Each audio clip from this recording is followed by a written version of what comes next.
उनके परिवार के सदस्य उनके पिता नहीं रहे। इस पारिवारिक कार्यक्रम में मैं शामिल होने आया हूँ। जौनपुर समाजवादियों का बहुत पुराना जिला रहा है। नेताजी से लेकर के और पूर्व में बहुत बड़े बड़े नेता यहाँ से बने, परिवर्तन लाए, राजनीति को हमेशा दिशा देने का काम किया। इधर जो सबसे बड़ी लड़ाई थी लोकसभा की, जिसमें संविधान बचाना, लोकतंत्र बचाना और जिस तरह भारतीय जनता पार्टी काम कर रही थी, उसकी गलत नीतियों के खिलाफ जनता में आह्वान समाजवादियों ने और गठबंधन के साथ, इंडिया गठबंधन के साथ है।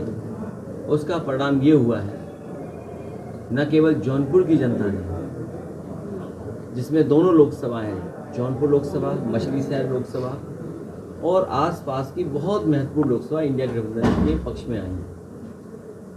इंडिया गठबंधन समाजवादी पार्टी, वो समाजवादी पार्टी का एक एक कार्यकर्ता, नेता, जिसने अपनी लड़ाई समझी, संविधान के बचाने की अपनी लड़ाई, बाबा साहब भीमराव अम्बेडकर जी का जो रास्ता था, डॉक्टर राममनोहर लोहिया का, नेताजी का जो रास्ता था, उस रास्ते पे चल करके यहाँ के नेता कार्यकर्ताओं ने एकजुट होकर के जो पार्टी का फैसला था उसके पक्ष में मतदान हुआ और परिणाम आप देखिए। बहुत दिनों के बाद दोनों लोकसभा समाजवादी पार्टी के पक्ष में आए। मैं एक एक मतदाता का धन्यवाद देता हूँ। पार्टी के संगठन के जितने भी हमारे कार्यकर्ता बूथ स्तर पे थे, गांव स्तर पे थे, संगठन के लोगों का मैं बहुत धन्यवाद देता हूं कि उन्होंने समाजवादी पार्टी की इस लड़ाई में पूरी जिम्मेदारी के साथ मदद की है। और उसका परिणाम ये है कि अब दिल्ली की सरकार वो फैसले नहीं ले पा रही जो वो लेना चाहती थी।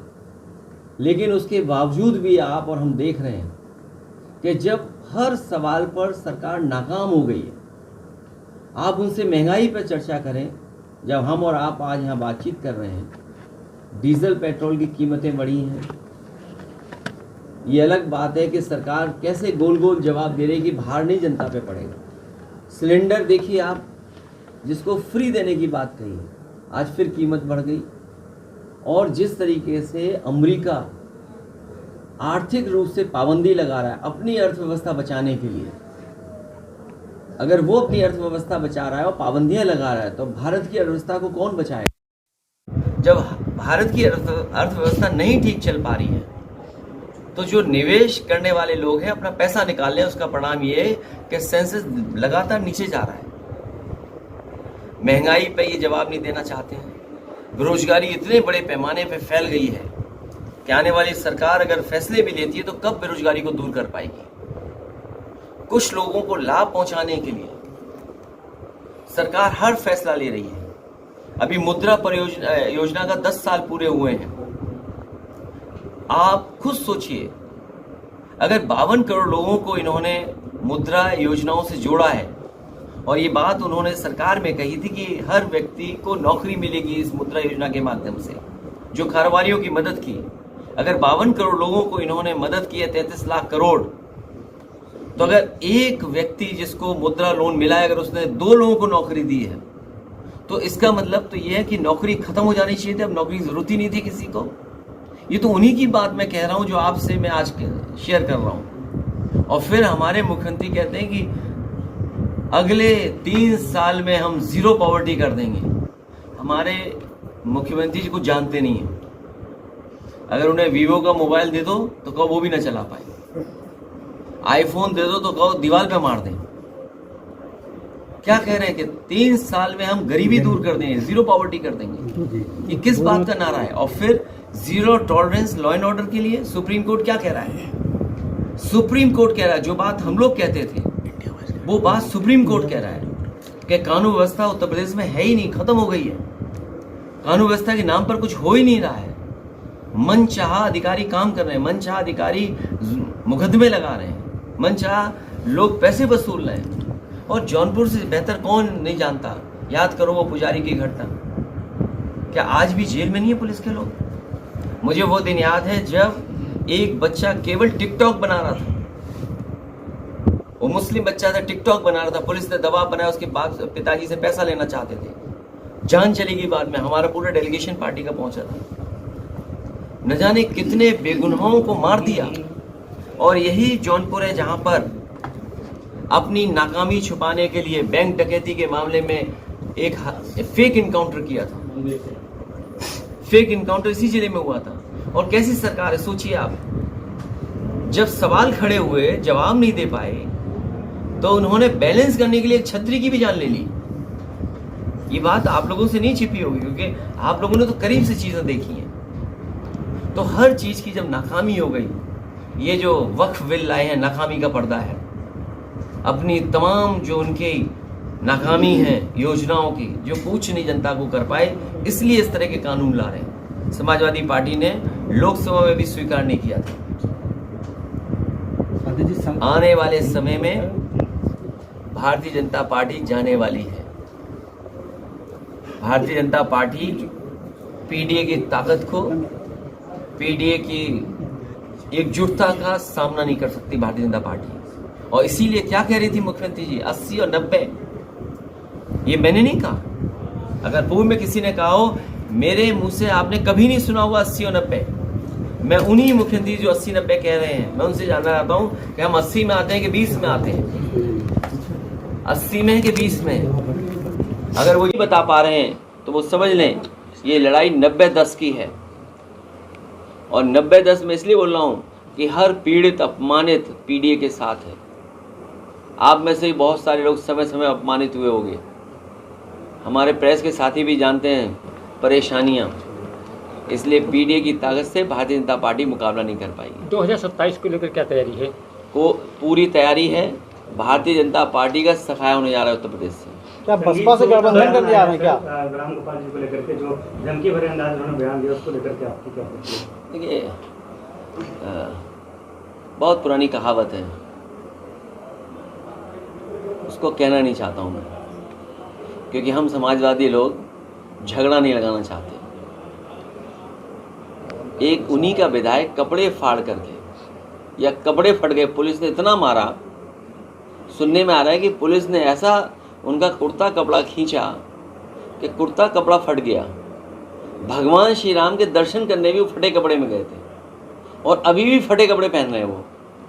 जब उनसे आप ही जैसे प्रेस के साथियों ने पूछा तो उन्होंने कहा कि किसी माँ का दूध पिया हो। तो सोचो, उन्हीं का विधायक अधिकारियों को क्या कह रहा है, सोचिए आप।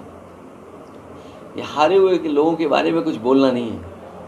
और फिर इतिहास के पन्ने अगर पलटता है कोई, मैंने कहा राम जी या सुमन जी के साथ अगर किसी का व्यवहार खराब हुआ, उसके लिए जिम्मेदार मुख्यमंत्री जी खुद होंगे।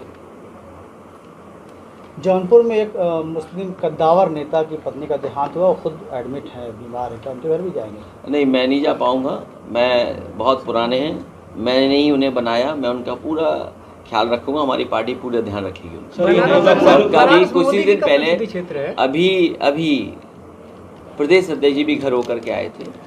ये घर छूट गया था, प्रदेश अध्यक्ष जी नहीं आ पाए थे। हमारा कार्यक्रम आना तय था। कल हमारा ईद और होली मिलन का है। मैं जौनपुर जब आऊँगा तो उनके बसपा से भी गठबंधन करने जा रहे हैं क्या आप 27 में? बीजेपी का सवाल मत पूछो। सर, वक्फ कानून के खिलाफ आप लोग सुप्रीम कोर्ट जाएंगे क्या? ये नया जो वक्फ कानून बना है, इसके खिलाफ आप लोग सुप्रीम कोर्ट जाएंगे? हमारी पार्टी अपनी कानूनी, और जो लोग सुप्रीम कोर्ट गए हैं हम उनके पक्ष में हैं। आपने लोकसभा में सुना होगा, समाजवादी पार्टी के राष्ट्रीय प्रमुख महासचिव ने यही स्टेटमेंट दिया था कि अब हमारे पास एक ही रास्ता है, सुप्रीम कोर्ट जाएं। अखिलेश यादव की सरकार अगर आती है तो क्या ये जो रवायत शुरू हुई है इसको किस तरह से डील करेगी? जो आपका जौनपुर का मेडिकल कॉलेज आधा अधूरा पड़ा हुआ है, इलाज के लिए चले जाओ तो डॉक्टर मार दे आपको। इतनी शानदार बिल्डिंग बनी है। ये वही बिल्डिंग, वही कॉन्ट्रैक्टर आर्किटेक्ट थे जिन्होंने लोकसभा बनाई है। हम लोग तो जौनपुर का अच्छा मेडिकल कॉलेज देना चाहते थे। क्या हालत है मेडिकल कॉलेज की। Dial 100 one of the best response system दिया था हम लोगों ने। पुलिस क्या कर रही है, क्या न्याय दे रही है उससे? जो एम्बुलेंस सर्विसेज दी थी हम लोगों ने, वो इसीलिए दी थी कि गरीब अगर गांव में है, उसको तकलीफ परेशानी है तो फ़ोन करे, एम्बुलेंस आए, उसकी मदद कर दे। और गर्भवती महिलाओं के लिए फ्री थी। उस व्यवस्था का क्या हुआ? और फिर जहाँ कहीं भी समाजवादियों ने लैपटॉप दिया, वो आज भी चल रहा होगा। जो नेटवर्क आप इस्तेमाल कर रहे हैं, जिस नेटवर्क पे आपका चल रहा है ये मोबाइल, उस इन्वेस्टमेंट को लाने का काम समाजवादियों ने किया था।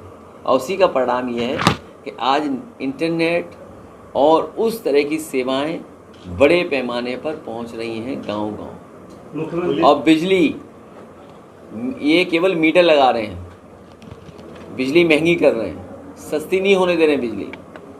और हमारे मुख्यमंत्री जी तो एक कारखाना नहीं लगाए बिजली का।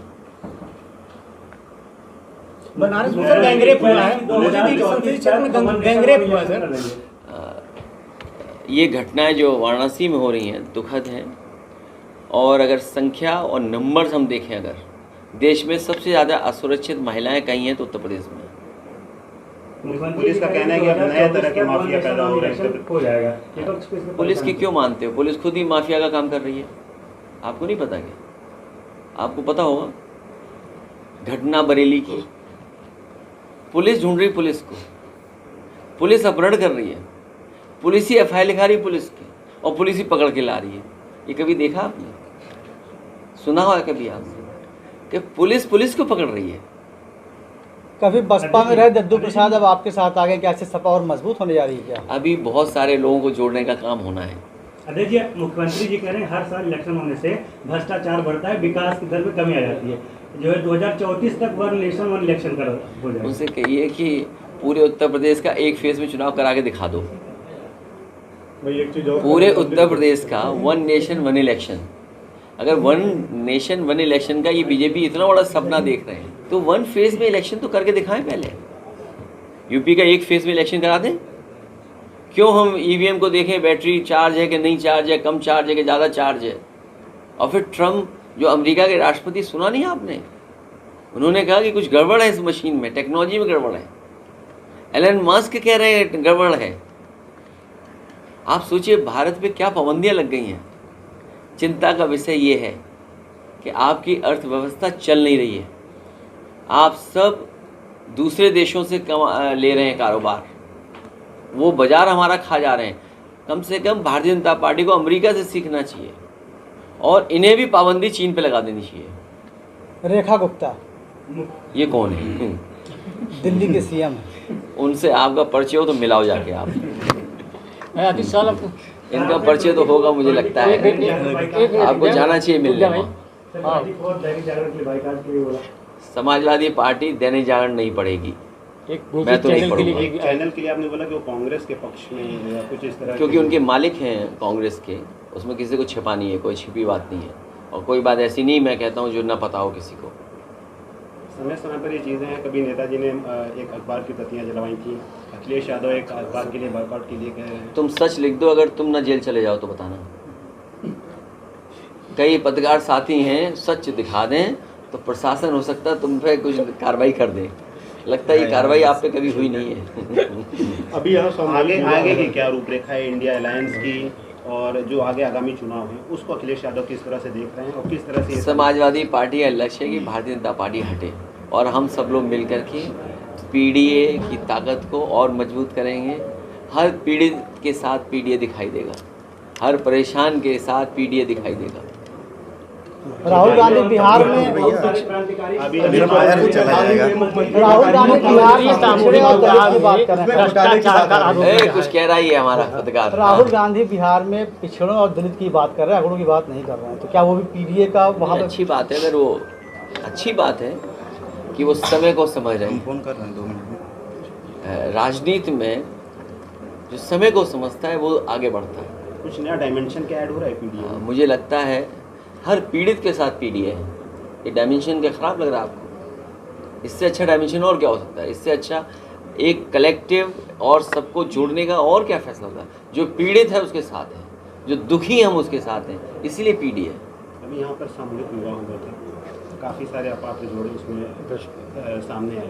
सूची नहीं जारी की जाती है, तमाम तरह की अनियमितताएं सामने आती है। 1001 जोड़ों की शादी हुई। अब भाई बहन तक की शादी करा दी गई इसमें। तुम ऐसा करो, उसकी सूची जारी कर दो अपने चैनल पे, थोड़ी मेहनत सूची प्रयास हमें कर। प्रदान की जाए। नहीं, यही तो कमाल है। अगर हमारे यूट्यूबर थोड़ी मेहनत कर ले, इंडिविजुअल घर पहुंच जाए, वो तो पता ही होगा कहाँ कहाँ घर के लोग हैं, तो अगर वो सूची जारी कर दो तो बड़ी कृपा होगी, हम आपको भी कुछ सम्मान करेंगे लखनऊ में बुला के।